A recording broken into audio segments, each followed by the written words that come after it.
आज की इस वीडियो में हम जनरल अवेयरनेस के इंपॉर्टेंट टॉप 20 एमसीक्यू डिटेल में डिस्कस करेंगे। ये जनरल अवेयरनेस की सीरीज का पार्ट 11 है, जो कि आपके आने वाले railway NTPC, group D, SSC, CGL, CHSL, MTS bank और ऑल एग्जाम्स के लिए हेल्पफुल है। ये क्वेश्चन हर कॉम्पिटिटिव एग्जाम्स में बार बार पूछे जाते हैं और बार बार रिपीट होते हैं। सारे ही क्वेश्चन इंपॉर्टेंट है, इसलिए वीडियो अंत तक जरूर देखिएगा और सभी क्वेश्चन से रिलेटेड एक्स्ट्रा फैक्ट भी जानेंगे। तो चलिए दोस्तों स्टार्ट करते हैं। हमारा फर्स्ट क्वेश्चन, हर्ष को दक्षिण की ओर कूच नर्मदा नदी पर रोका गया, बताइए किसके द्वारा। तो दोस्तों वह थे पुलकेशिन द्वितीय द्वारा। ओके, ये जो थे हर्ष, इन्होंने अपनी राजधानी थानेश्वर से कन्नौज स्थानांतरित की थी और दक्षिण में उसकी सेनाओं को 620 ईस्वी में चालुक्य नरेश पुलकेशिन द्वितीय ने नर्मदा के तट से पीछे खदेड़ दिया था। इसके अलावा इसने संस्कृत में नागानंद, रत्नावली तथा प्रियदर्शिका नामक नाटकों की रचना भी की है। और इन्होंने क्या किया है, कादंबरी और हर्षचरित के रचयिता थे बाणभट्ट और चीनी विद्वान जो थे हेनसांग, जिन्होंने सी युकी की रचना की है, ठीक है, उसके रचयिता है, उसको आश्रय प्रदान किया था। और हर्ष जो है दोस्तों, उनको अंतिम हिंदू सम्राट या साहित्य का सम्राट भी कहा जाता है। ठीक है, याद रखिएगा सारे इंपॉर्टेंट पॉइंट्स। नेक्स्ट क्वेश्चन पे चलते हैं दोस्तों। हमारा नेक्स्ट इंपॉर्टेंट क्वेश्चन है, निम्नलिखित में से किससे सुनिश्चित होता है कि भारतीय संविधान संघीय है, बताइए दोस्तों। तो वह होता है केंद्र और राज्यों के बीच शक्तियों का विभाजन, इसके द्वारा। ओके, ये जो है दोस्तों केंद्र और राज्यों के बीच शक्तियों का विभाजन, इससे यह सुनिश्चित होता है कि भारतीय संविधान संघीय है और भारत में भी सामान्य दशा में इसका पालन होता है। इसके अलावा आपातकालीन जो स्थिति होती है उसमें एकात्मक व्यवस्था लागू हो जाती है, अर्थात केंद्र के हाथों में शक्ति आ जाती है। याद रखिएगा दोस्तों, इंपॉर्टेंट क्वेश्चन है। हमारा नेक्स्ट मोस्ट इंपॉर्टेंट क्वेश्चन है दोस्तों, संयुक्त राष्ट्र के प्रथम महासचिव कौन थे, बताइए। तो दोस्तों वह थे ग्लैडविन जेब।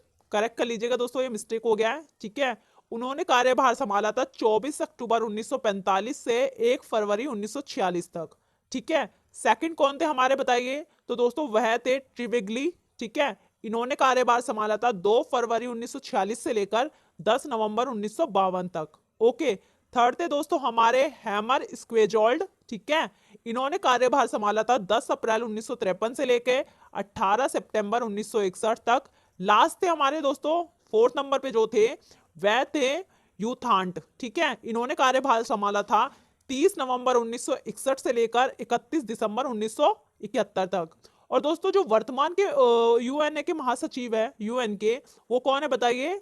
तो दोस्तों वह है एंटोनियो गुटेरस। ओके, ये जो है महासचिव संयुक्त राष्ट्र का, ठीक है। ये कौन होता है, सबसे प्रमुख अधिकारी होता है और इसकी नियुक्ति जो है सुरक्षा परिषद की संस्तुति होती है, जो संस्तुति होती है उस पर किया जाता है महासभा द्वारा 5 वर्ष के लिए, ठीक है। और वह दोबारा भी चुना जा सकता है, ऐसा नहीं है कि एक बार चुन लिया तो दोबारा नहीं चुन सकते। और इसके अलावा संयुक्त राष्ट्र के जो वर्तमान महासचिव आप सभी जानते हैं एंटोनियो गुटेरस है, जो पुर्तगाल के हैं। और इन्होंने 1 जनवरी 2017 को अपना कार्यभार संभाला था, यह भी आपको पता होना चाहिए दोस्तों, याद रखिएगा, इंपॉर्टेंट क्वेश्चन है। नेक्स्ट क्वेश्चन पे चलते हैं। हमारा नेक्स्ट क्वेश्चन है दोस्तों, निम्न में से कौन सा सुमेलित नहीं है, बताइए कौन सा है जो मेल नहीं खाता। तो दोस्तों वह है रत्नावली, राजशेखर। ओके, ये जो है दोस्तों प्रियदर्शिका, रत्नावली और नागानंद, ये नामक जो है 3 संस्कृत नाटक ग्रंथ हैं, ठीक है। इनकी रचना किसने की थी बताइए, हर्षवर्धन ने की थी।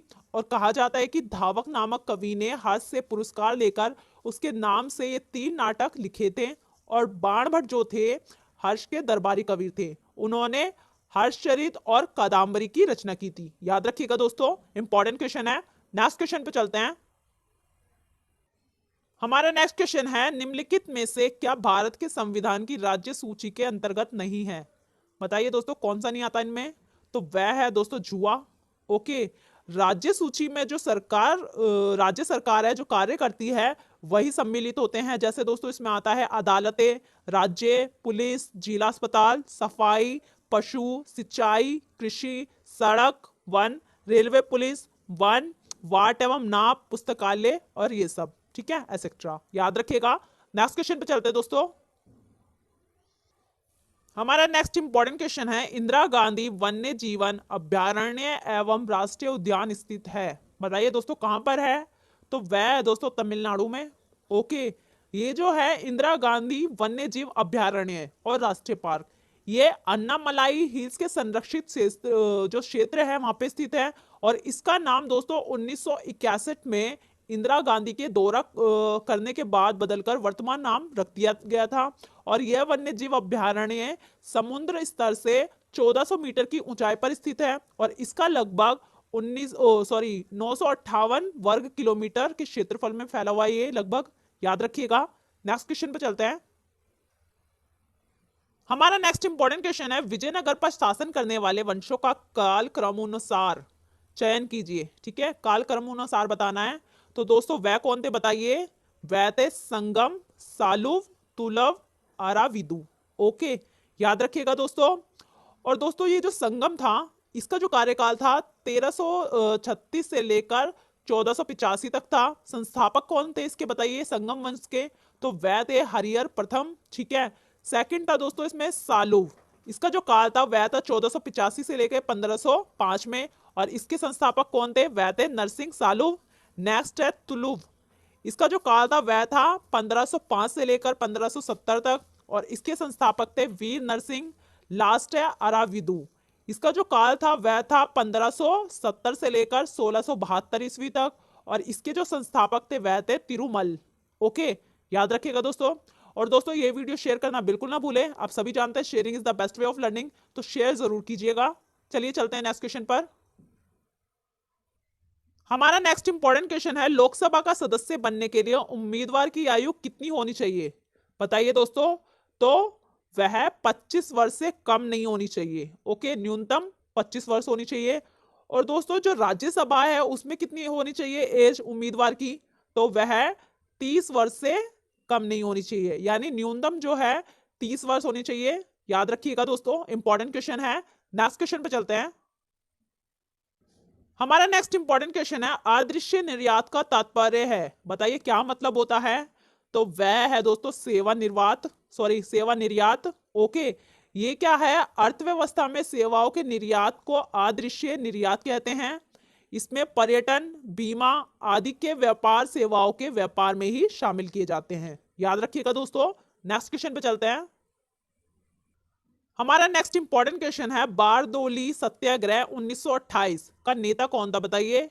तो दोस्तों वह थे सरदार वल्लभ भाई पटेल। ओके, ये जो था बारडोली सत्याग्रह भारतीय स्वाधीनता संग्राम के दौरान वर्ष कब हुआ था? 1928 में। ठीक है, गुजरात में हुआ था और यह एक प्रमुख किसान आंदोलन था जिसका नेतृत्व किसने किया था?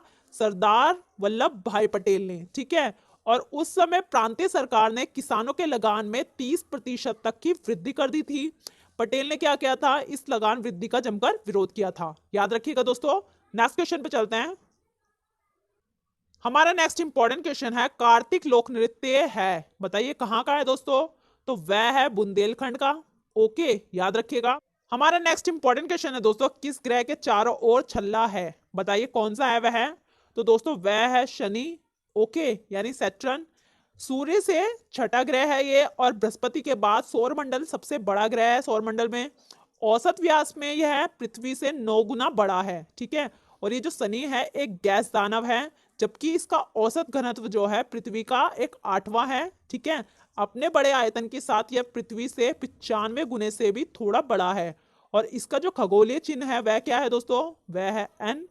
ओके, इसके अलावा जो है ये सूर्य की परिक्रमा जो करता है उसकी अवधि कितनी है पृथ्वी के दिनों के अनुसार? कितने दिन में पूरा करता है? तो वह है 10,759.22 डेज, इतने दिन में कंप्लीट करता है दोस्तों ये। और जो इसके उपग्रह हैं उसकी संख्या कितनी है बताइए? ये भी क्वेश्चन पूछा जाता है। पहले थे दोस्तों 62, अब ज्ञात हो चुके हैं 82। याद रखिएगा। इसके अलावा जो है ये आकार की दृष्टि से बृहस्पति के बाद दूसरा बड़ा ग्रह है और शनि का सबसे बड़ा जो उपग्रह है वह है टाइटन। याद रखिएगा। नेक्स्ट क्वेश्चन पे चलते हैं। हमारा नेक्स्ट इंपॉर्टेंट क्वेश्चन है, निम्नलिखित में से किस विधान में एक गैर सदस्य अध्यक्ष अधिकारी हो सकता है? बताइए दोस्तों कौन सा है वह? तो वह है राज्यसभा। ओके, संविधान के अनुच्छेद 63 में ठीक है उपबंधित किया गया है कि भारत का एक उपराष्ट्रपति होगा। उपराष्ट्रपति राज्यसभा का पदेन सभापति होगा और अन्य कोई लाभ का पद धारण नहीं करेगा। यह है अनुच्छेद 64। परंतु जिस किसी अवधि के दौरान उपराष्ट्रपति अनुच्छेद 65 के अधीन राष्ट्रपति के रूप में कार्य करता है या फिर राष्ट्रपति के कृत्यों का निर्वहन करता है, उस अवधि के दौरान वह राज्यसभा के सभापति के पद के कर्तव्य का पालन नहीं करेगा और वह अनुच्छेद 97 के अधीन राज्यसभा के सभापति को सदैव वेतन या भत्ते का अधिकारी भी नहीं होगा, यानी हकदार भी नहीं होगा। याद रखिएगा दोस्तों। नेक्स्ट क्वेश्चन पे चलते हैं। हमारा नेक्स्ट इंपॉर्टेंट क्वेश्चन है दोस्तों, ब्राजील में विस्तृत कॉफी बागान कहलाते हैं, बताइए क्या कहा जाता है उन्हें? तो वह कहलाते हैं दोस्तों फेजेंडा। क्या ये करेक्ट कर लीजिएगा दोस्तों, मिस्टेक हो गया यहाँ पे, ठीक है, फेजेंडा कहलाते हैं, याद रखिएगा। नेक्स्ट क्वेश्चन पे चलते हैं। हमारा नेक्स्ट इंपॉर्टेंट क्वेश्चन है दोस्तों, किसको छोड़कर सभी जीवाणु नाइट्रोजन नियत करते हैं, बताइए कौन सा है वह है? तो दोस्तों वह है ई कोली। ओके, ये जो है एक ग्राम ऋणात्मक विकल्पी अवायु जीवी है। इसके अलावा छड़ी आकृति का बैक्टीरिया है ये, जो एशेरिकिया जीव वैज्ञानिक वंश का सदस्य है और यह साधारण रूप से नियततापी प्राणियों के जठरांत क्षेत्र में निचली आंतों में रहता है। ओके दोस्तों, याद रखिएगा। नेक्स्ट क्वेश्चन पे चलते हैं। हमारा नेक्स्ट क्वेश्चन है दोस्तों, इमारतों में तड़ित चालक का उपयोग किया जाता है, यह इमारत की रक्षा करता है, बताइए कैसे करता है? तो दोस्तों यह करता है विद्युत आवेश को सुरक्षित भूमि में भेजकर। ओके, याद रखिएगा। नेक्स्ट क्वेश्चन पे चलते हैं। हमारा नेक्स्ट क्वेश्चन है, विजयनगर साम्राज्य का प्रशंसापूर्ण वर्णन करने वाला इटली का यात्री कौन था, बताइए कौन था जिसने ये व्याख्या की थी? तो दोस्तों वह था निकोलो कॉन्टी, यानी निकोलो डी कॉन्टी पूरा नाम है इसका। ये क्या था दोस्तों, वह इटली का रहने वाला था और उसने देवराय द्वितीय के शासन काल में विजयनगर साम्राज्य का दौरा किया था और उसने ट्रैवल्स ऑफ निकोलो कॉन्टी नामक पुस्तक में इस यात्रा का वर्णन भी किया है, याद रखिएगा। नेक्स्ट क्वेश्चन पे चलते हैं। हमारा नेक्स्ट इंपॉर्टेंट क्वेश्चन है, एनडीएमसी का विस्तारित रूप क्या है, फुल फॉर्म बतानी है दोस्तों। तो वह है national mineral development corporation. Okay, याद रखिएगा। नेक्स्ट क्वेश्चन पे चलते हैं।